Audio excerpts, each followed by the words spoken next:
রক্ত যেখানে বিশ্বাসঘাতকতা করে, সেখানে এক পশলা বৃষ্টির মতো শীতল মমতা নিয়ে পাশে এসে দাঁড়িয়েছে কুকুরের মতো এক অবলা প্রাণী। আপনজনরা যখন ছুঁড়ে ফেলে দিয়েছে নিষ্ঠুর বাস্তবতার দিকে, জামালপুরের ইসলামপুর রেল স্টেশনের প্ল্যাটফর্মে তখন একজোড়া বেওয়ারিশ কুকুরই হয়ে উঠেছে তার আত্মার আত্মীয়। কুকুরগুলোর চোখে পথশিশু শ্রাবণ খুঁজে পেয়েছে এক অদ্ভুত নিরাপত্তা আর আমৃত্যু পাশে থাকার মৌন প্রতিশ্রুতি। যে জগতে মানুষ মানুষকে ঠকায়, সেখানে এই নির্বাক প্রাণীদের নিঃস্বার্থ প্রেমই আজ এই গৃহহীন শিশুটির বেঁচে থাকার একমাত্র অক্সিজেন। সারাদিন স্টেশনের ধুলোবালি মেখে চলে তাদের অমলিন খুনসুটি আর প্রাণখোলা দুষ্টুমি।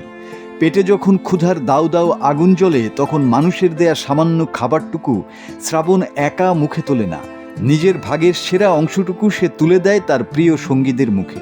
শ্রাবণ জানে তার পকেটে টাকা নেই, মাথার উপর ছাদ নেই, কিন্তু তার কাছে যা আছে তা হয়তো দামি অট্টালিকায় থাকা মানুষেরও নেই।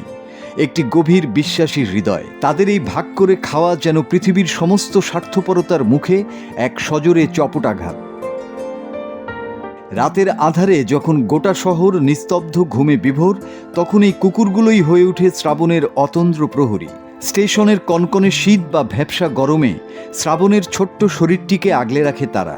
কোনো ভয় নেই, কোনো সংশয় নেই, কারণ সে জানে সে একা নয়। এই মায়াবী বন্ধন প্রমাণ করে যে ভালোবাসার জন্য একই প্রজাতি হওয়া জরুরি নয়, শুধু হৃদয়ের টান অনুভূতিটুকুই যথেষ্ট।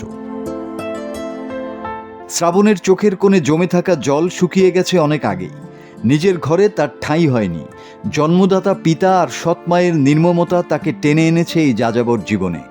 ঠিকানাহীন এক অস্তিত্ব নিয়ে সে লড়াই করছে প্রতিদিন, তবুও তার কোনো আক্ষেপ নেই, কারণ যে পরিবার তাকে তাড়িয়ে দিয়েছে সেই শূন্যস্থানটুকু পূর্ণ করে দিয়েছে এই চতুষ্পদ বন্ধুগুলো। এই মর্মস্পর্শী গল্পটি আসলে আমাদের তথাকথিত সভ্য সমাজের এক নিষ্ঠুর আয়না। যদিও এই সখ্যতার মাঝে জলাতঙ্ক বা স্বাস্থ্য ঝুঁকির ভয় সমাজকর্মীদের ভাবিয়ে তোলে, তবুও শ্রাবণের কাছে এই মুহূর্তের ভালোবাসাই পরম সত্য। তাকে এবং তার মতো শিশুদের সামাজিক নিরাপত্তার চাদরে জড়িয়ে নেয়া এবং যথাযথ পুনর্বাসন করা আজ রাষ্ট্রের এক বড় দায়িত্ব।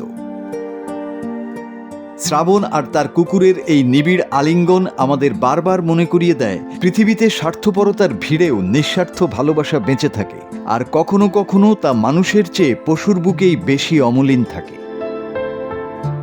মাসুদ হাসান, বাংলা টিভি।